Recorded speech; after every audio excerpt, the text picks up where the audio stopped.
আজকে সকালবেলা ঘুম ভাঙতেই বুঝতে পারলাম বাইরে ঝুম বৃষ্টি হচ্ছে। একে তো আজকে রবিবার ছুটির দিন, তার উপর আবার ঝুম বৃষ্টি, মানে বুঝতেই পারছো একদমই অন্যরকম ব্যাপার স্যাপার।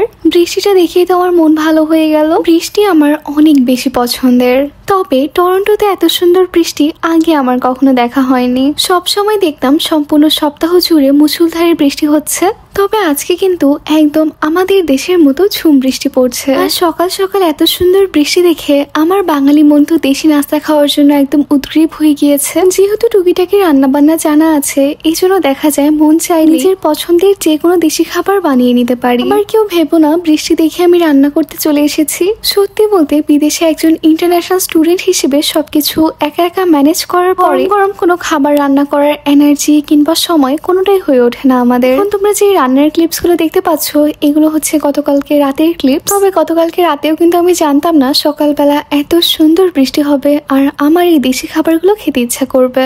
গতকালকে রাতে মনে হচ্ছিল অনেক দিন আমাদের ঢাকার স্টাইলের চিকেন স্যুপ খাওয়া হয় না। যদিও তোমাদের সবারই এই রেসিপিটার সঙ্গে পরিচিত হওয়ার কথা, তবুও আমি বলছি আমাদের ঢাকার হোটেলগুলোতে সকালের নাস্তায় পরোটার সঙ্গে এই ইয়াম্মি চিকেন স্যুপটাও সার্ভ করা হয়। আর পরোটা দিয়ে এই স্যুপটা খেতে কি যে মজা লাগে।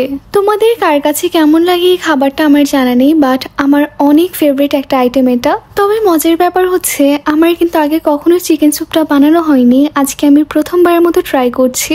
আমি নিজেই যেহেতু রেসিপি দেখে দেখে রান্না করেছি, দ্যাটস ওয়াই আমি তোমাদের সঙ্গে কোনো রেসিপি শেয়ার করছি না। বাট হ্যাঁ, তোমরা যারা ঢাকাতে আছো বাট এই চিকেন স্যুপটা ট্রাই করোনি, তোমরা অবশ্যই ট্রাই করে দেখবে। গরম গরম পরোটার সাথে খেতে অনেক বেশি ভালো লাগে। এই তো চিকেন স্যুপটা তো আমি গতকালকে রাতেই বানিয়ে ফেলেছি। রেসিপিটাও এত ইজি ছিল, তোমরা যে কেউ চাইলেই ট্রাই করে দেখতে পারো বাসায়। এখন আমি শুধুমাত্র গরম গরম পরোটাটা ভেজে নিচ্ছি। এইবার প্রাণের প্লেন পরোটা কিনে নিয়ে এসেছি, কজ আমার কাছে মনে হলো আমাদের দেশি আইটেম গুলো একটু ট্রাই করা দরকার। এর আগে একটা ইন্ডিয়ান ব্র্যান্ডের পরোটা কেনা হয়েছিল আমার, ওটার টেস্টও বেশ ভালোই ছিল, বাট ওটা একটু বেশি অয়েলি ছিল। এটা আশা করা যাচ্ছে যে অয়েলটা কম থাকবে। ও পরোটার সাইজটা তো বেশ বড়, আমার প্যানে তো কোনোভাবেই জায়গা হচ্ছে না। পরে এই যে দেখো, কোনো উপায় না পেয়ে আমি পাতিলের মধ্যে পরোটাটা ফ্রাই করে নিচ্ছি। কোনো উপায় নেই, আমার হাঁড়ি পাতিলের কালেকশন খুবই কম, যেহেতু আমি একা একা থাকি। যতটুকু না হলেই নয়, শুধুমাত্র ততটুকুই আছে আমার এখন। এন্ড দ্যাটস রিয়েলিটি, সবকিছু পিকচার পারফেক্ট অ্যাস্থেটিক কখনোই হবে না। পরোটার সঙ্গে খাওয়ার জন্য গতকালকে রাতে রান্না করে রাখা চিকেন স্যুপটাও আমি গরম করে নিয়েছি। আলহামদুলিল্লাহ, অনেকদিন পরে দেশি নাস্তা করে অনেক বেশি ভালো লাগছিল। তারপর অনেকটা সময় মামুনির সঙ্গে ভিডিও কলে কথা বলেছি। সকাল থেকে এখন অব্দি যেহেতু চা খাওয়া হয়নি, এই জন্য একটু এলোমেলো লাগছিল, তাই তাড়াতাড়ি করে চাটা বানিয়ে নিলাম। আমাদের বাসায় যেহেতু সবাই টি অ্যাডিক্টেড, এই জন্য বাসায় যখনই চা বানানো হতো একসঙ্গে এক পাতিল ভরে চা বানাতে হতো। এখানে আসলে একা মানুষের জন্য এখন চা বানাতেও ইচ্ছা করে না তেমন একটা, আবার চা না খেয়েও থাকতে পারি না। এই যে দেখো, 1 ঘন্টা আগেই কিন্তু ঝুম বৃষ্টি পড়েছে আর এখনই কিন্তু রোদ উঠে গিয়েছে। আমাদের বাসার ব্যাকইয়ার্ডটা কখনো তোমাদের সঙ্গে শেয়ার করা হয়। আসলে ব্যাকইয়ার্ডে আমার খুব কম সময়ই আসা হয়, যেহেতু বৃষ্টি শেষ হয়ে গিয়েছে। চা খেতে খেতে এখন আমি একটু ব্যাকইয়ার্ডে চলে এসেছি, তাই ভাবলাম অল্প কিছু ক্লিপস নিয়ে তোমাদের সঙ্গে আমাদের ব্যাকইয়ার্ডটা শেয়ার করি। আমাদের বাসাটা হচ্ছে ফুল গার্লস হাউস, মানে আপস্টেয়ার্স এন্ড ডাউনস্টেয়ার্স এর সব মেয়েরাই থাকি আমরা। আসলে খুবই সেফ আমাদের বাসাটা। আমি তোমাদের সঙ্গে হোম ট্যুর শেয়ার করবো ভেবে আর করাই হচ্ছে না। আমি ট্রাই করব এই মান্থের মধ্যে আমার কোর্স ফাইনাল এক্সামটা শেষ হওয়ার সঙ্গে সঙ্গে তোমাদের সঙ্গে হোম ট্যুরটা শেয়ার করার জন্য।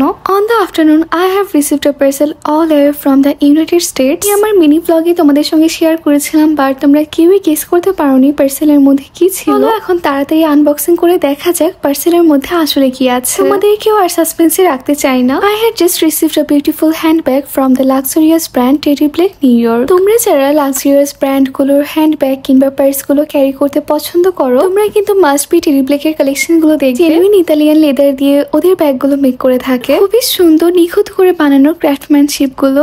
আর আমি যেহেতু খুব বেশি বড় ব্যাগ ক্যারি করতে পছন্দ করি না, সাইজটাও আমার জন্য একদম পারফেক্ট ছিল। যেহেতু লাইট ওয়েট, এই জন্য আমাদের সবার জন্যই খুবই হ্যান্ডি হবে। যখন মামুনির সঙ্গে শপিং করতাম তখনও লক্ষ্য করতাম মামুনি কোনো হ্যান্ডব্যাগ কেনার আগে সবার আগে লক্ষ্য ব্যাগটা লাইট ওয়েট নাকি হ্যাভি ওয়েট। কোয়ালিটিফুল ব্যাগগুলো কিন্তু সবসময় খুবই লাইট ওয়েট হয়, যেন আমরা ইউজ করে আরাম পাই।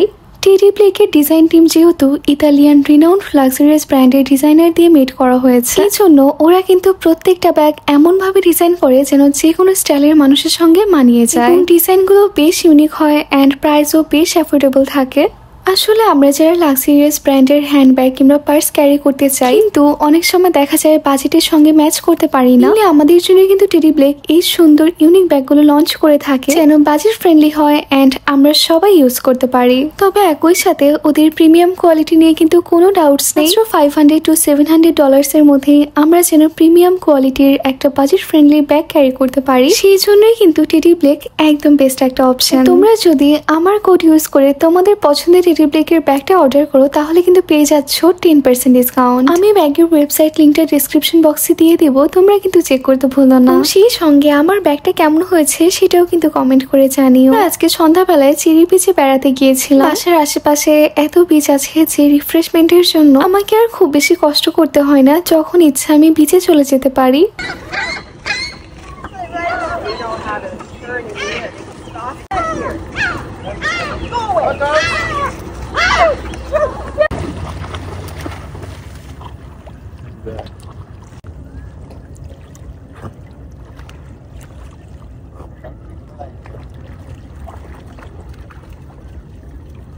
চেরি বিচের সঙ্গে লাগানো একটা ডগ পার্ক ছিল, যেটা দেখতে হয়তো বা তোমাদের কাছে ভিডিওতে অনেক সুন্দর লাগছে, বাট আমার জন্য খুবই স্কেয়ারিং ছিল। এমন না যে আমি কুকুর বিড়াল দেখতে পছন্দ করি না, আমার দেখতে অনেক ভালো লাগে, বাট আমি ওদের কাছে যেতে পারি না, আমার অনেক ভয় লাগে।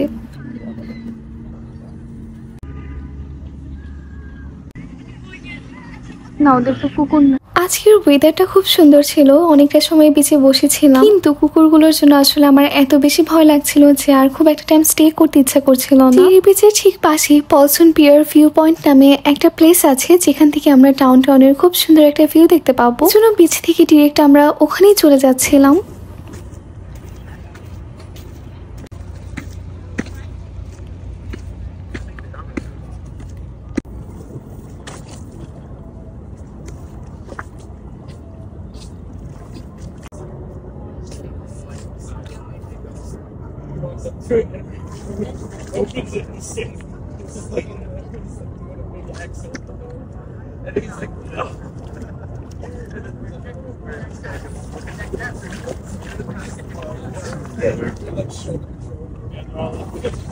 Paulson pier skyline view point থেকে সিএন টাওয়ার এবং টরন্টোর স্কাইলাইনের ভিউটা খুব সুন্দর করে দেখা যাচ্ছিল।